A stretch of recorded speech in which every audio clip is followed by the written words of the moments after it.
Le PROCEJ, c'est le projet de développement de compétences et emploi des jeunes, qui est un projet du gouvernement malien avec un accompagnement de la Banque mondiale. C'est un projet qui vise essentiellement à contribuer à la résolution de la question du chômage et de la création d'emplois pour les jeunes maliens.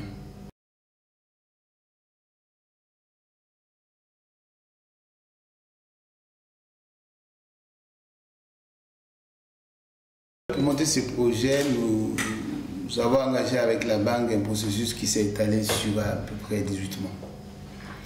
Et il y a des diagnostics qui ont été déjà faits dans le pays sur la question du chômage et de l'emploi des jeunes. Et l'ensemble de ces diagnostics ont fait remarquer que la solution à l'emploi, à la question de l'emploi et du chômage des jeunes passe par un certain nombre d'actions. La première action, c'est la recherche de solutions qui permettraient de mieux qualifier les jeunes maliens, de leur donner plus de compétences en relation avec les besoins du marché de l'emploi. Mais aussi, le deuxième axe, c'est travailler sur les questions de création d'entreprises, parce qu'il faut retenir que c'est le secteur privé qui crée l'emploi. Donc, c'est le deux axes que le diagnostic principal sur la question de l'insertion tourne autour de ces deux axes. Les questions de qualification professionnelle pour les jeunes maliens et les questions de développement du secteur privé à travers la création de l'emploi, à travers la promotion de l'esprit d'entreprise, qui sont des questions essentielles qui ont été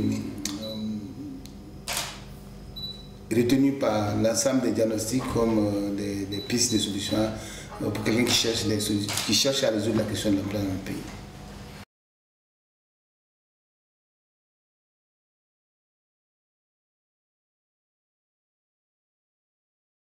Ce n'est pas un projet spécifique, les 2100 jeunes. Nous avons voulu le dénommer comme ça pour marquer cette activité. Mais ça s'inscrit dans les activités classiques du projet. Nous avons, et je pense qu'il est important à ce niveau que je rappelle les différentes composantes qui sont dans le projet.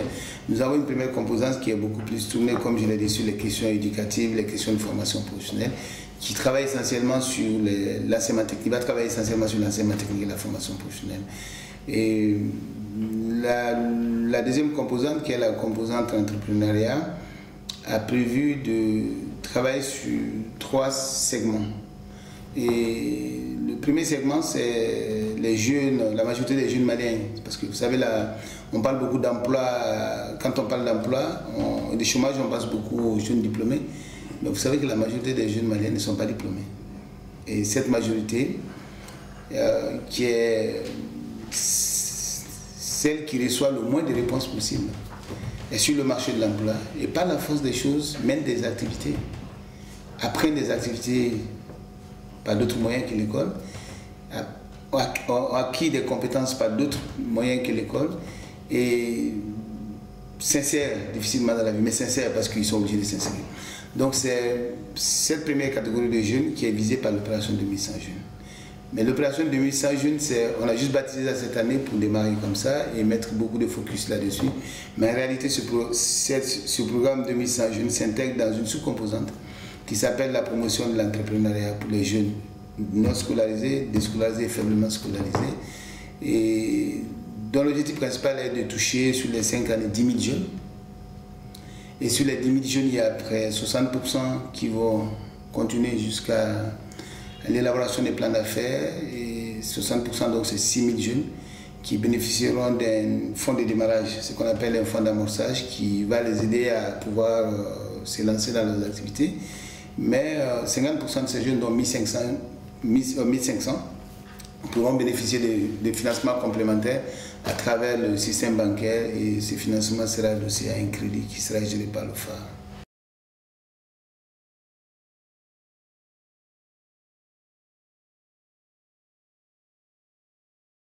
Comme je dis, il y a plusieurs composantes. Là, si on est sur la première composante, la première sous-composante qui est confiée à la pêche, celle qu'on a lancée à Kita, là, il faut être déscolarisé, il faut avoir entre 21 et 35 ans, il faut résider dans le milieu, dans la zone dans laquelle vous inscrivez, et il faut, même si vous êtes déscolarisé, non scolarisé, ou si vous êtes passé par l'école, le niveau maximum de formation, c'est le CAP. Et là, Ça, c'est les critères pour ce premier produit. Le deuxième produit qu'on a, c'est pour les jeunes diplômés, qui sont essentiellement dans le milieu urbain. Pour ces jeunes, il faut avoir aussi entre 21 et 35 ans, avoir un diplôme qui va du brevet technicien au diplôme de l'enseignement supérieur et avoir une idée du projet. Accepter de s'engager pour faire de l'entrepreneuriat privé. Et il n'est pas forcément nécessaire que vous ayez un plan, une étude de faisabilité déjà. Le simple fait d'avoir une idée de projet est suffisant pour pouvoir s'inscrire sur le projet et pouvoir bénéficier du produit du projet. Parce que dans tous les cas, l'objectif, c'est qu'à la fin du processus, vous avez un plan d'affaires qui soit finançable. Et le dernier produit qu'on a sur l'entrepreneuriat, ça c'est les jeunes qui ont des PME, PMI, qui fonctionnent déjà, mais qui ont des difficultés pour mobiliser de l'argent, qui ont des difficultés pour avoir des crédits au niveau des banques, qui peuvent passer chez nous sur un fonds à coût partagé où nous pouvons prendre en fonction du besoin du jeune soit 50% ou 70%. 50% si on est sur l'appui technique et 70% si on est sur les investissements. Donc ça, c'est les trois produits que nous avons sur la composante entrepreneuriale. Mais sur les autres composantes, la première composante, on est sur l'éducation. C'est gratuit pour les jeunes. Il faut juste avoir entre 15 et 29 ans maximum et être déscolarisé et vouloir apprendre un métier. Donc vous venez, vous vous inscrivez, il y a une sélection qui est faite, vous êtes formé aussi bien dans un métier, mais aussi à l'entrepreneuriat, à la gestion. Et à la fin, on vous donne un fonds de démarrage qui vous permet d'acheter les premiers instruments et vous installer à votre compte.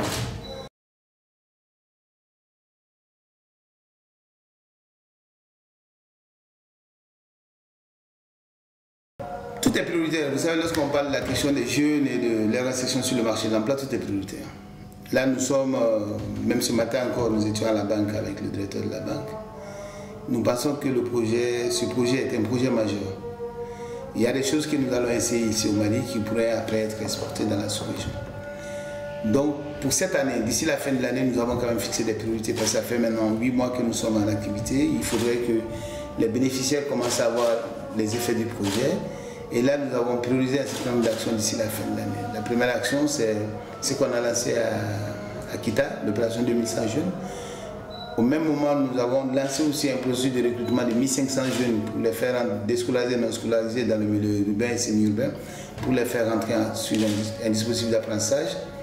Et d'ici une dizaine de jours, nous allons lancer un troisième produit pour les jeunes déscolarisés, non scolarisés, qui résident dans le milieu rural, qui viendront aussi se former dans les métiers ruraux, de l'agriculture et autres, et qui bénéficieront des kits pour pouvoir s'insérer dans leur milieu de résidence.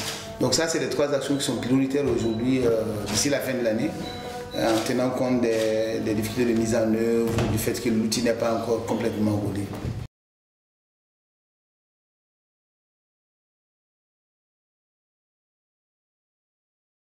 Oui, les objectifs, vous savez, c'est quand vous regardez à peu près ces projets, nous avons, en matière de formation professionnelle, nous avons à peu près 25 000 jeunes à former.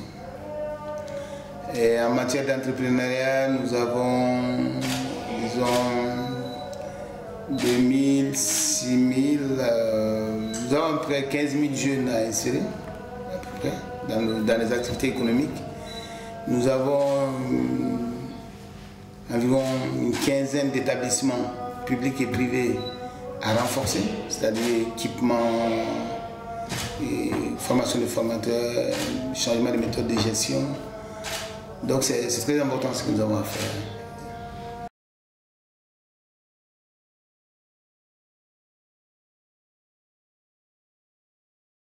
Non, en fait, il n'y a pas de chevauchement. Je vais vous expliquer. Vous savez, pour la mise en œuvre du projet, nous ici, c'est l'unité de coordination. Nous ne sommes pas très nombreux, nous sommes 10 personnes ici. Nous faisons de la coordination, essentiellement de la coordination. Nous donnons des moyens à des structures, nous nous assurons que les moyens sont bien utilisés, que les jeunes bénéficiaires ont véritablement accès à ces moyens et que la gestion des ressources mises à disposition se fait de manière correcte. C'est les mandataires qui exécutent les actions. Et la pêche, dans le cas de la pêche, nous ne sommes pas en concurrence parce que le volet que nous avons lancé à Kita est un volet du ProSèche, mais dont la gestion technique et financière est confiée à la pêche. C'est-à-dire la pêche, on a un accord subsidiaire avec la pêche et pour nous, la pêche a un rôle d'agence d'exécution. Donc nous ne faisons pas de la concurrence à la pêche, nous donnons l'argent à la pêche en disant à la pêche comment nous pensons que ça doit être utilisé. Et notre rôle, c'est de suivre ça avec la pêche, de les renforcer lorsque c'est nécessaire et de les aider à mieux mettre en œuvre. Voilà. Il n'y a pas de concurrence en fait. Sur l'ensemble de nos activités, nous avons des agents d'exécution et des mandataires.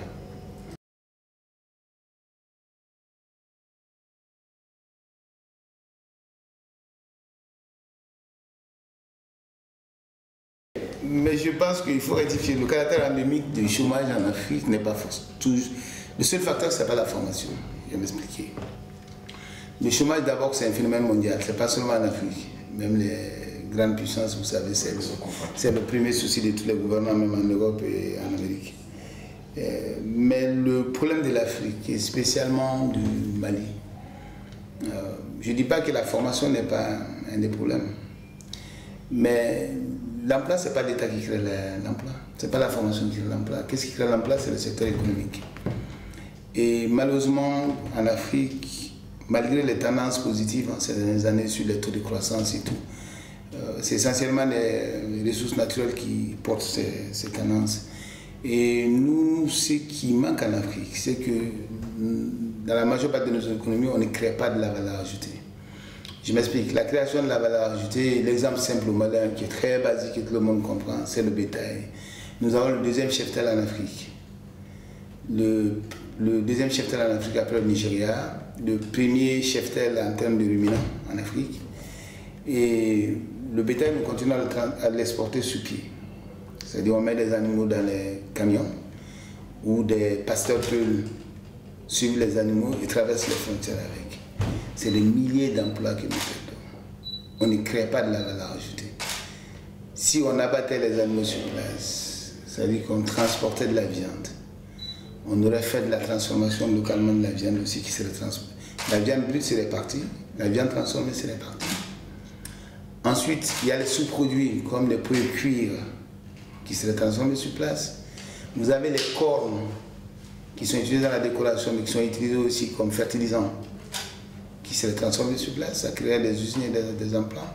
Vous avez même les boyaux qui sont utilisés comme farine animale qu'on aurait pu transformer sur place. Et tout ceci, la transformation de toutes ces parties-là crée de l'emploi. Ce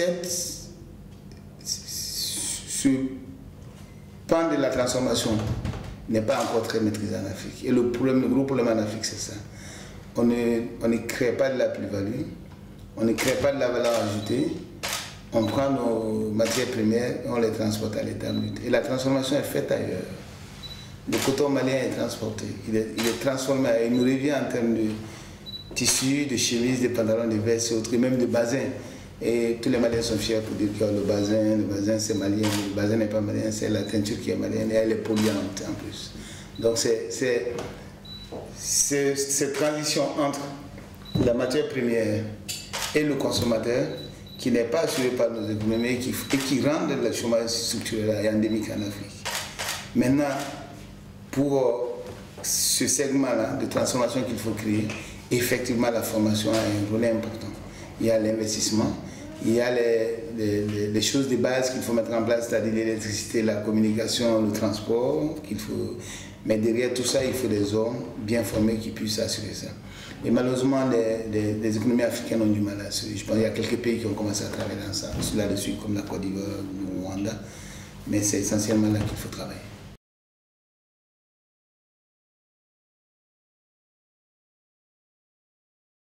Oui, en fait, nous sommes à la CNI de Milan, pas loin de DFA Communication. Mais pour nos produits, en fait, l'objectif, ce n'est pas que les jeunes viennent chez nous, parce que les jeunes doivent aller chez nos mandataires. Tout ce qui est les 2100 jeunes, il faut aller dans les coordinations à pêche. Le volet de 1500 jeunes sur l'apprentissage, il faut aller dans les coordinations FAFPA. Et là, le nouveau combat lancé tout de suite sur les jeunes dans le milieu rural, de 15 à 29 ans, ça va être dans les directions régionales de l'emploi et de la formation professionnelle et auprès des services locaux de l'emploi et de la formation, mais aussi auprès des mairies. Donc c'est là que les jeunes, parce que nous On ne reçoit pas les dossiers ici. Les dossiers, c'est les mandataires qui font tout. Nous faisons du contrôle de suivi mais nous sommes aussi à la CI 2000, pas loin du DFA Communication. Moi, je pense que notre pays a un potentiel. Il faut seulement croire à notre pays. Malheureusement, les jeunes ne croient pas beaucoup et puis ils prennent le large. Mais ça a beaucoup de risques. Il faut croire à notre pays. Parce que c'est le métier qu'on refuse de faire ici, ce qu'on fait ailleurs.